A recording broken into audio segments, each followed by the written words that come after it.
மேலும் அவர்களுக்கு அறிவித்து விடுவீராக, அல்லாஹ்வின் கட்டளைப்படி மக்கள் கீழ்ப்படிய வேண்டும் என்பதற்காகவே தவிர எந்த தூதரையும் நாம் அனுப்பவில்லை.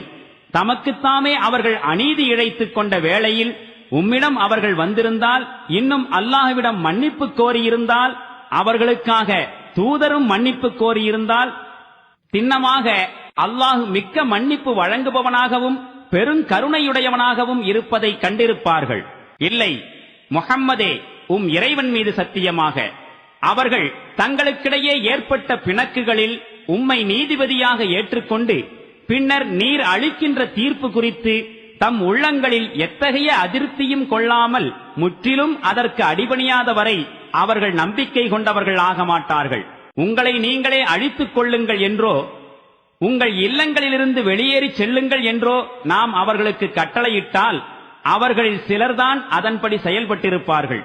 எனினும் அவர்கள் தங்களுக்கு அறிவுறுத்தப்பட்டபடி செயலாற்றுவார்களேயானால் அது அவர்களுக்கு மிக நன்மை அளிப்பதாகவும் சத்தியத்தில் அவர்களை நன்கு உறுதிப்படுத்தக்கூடியதாகவும் இருந்திருக்கும்.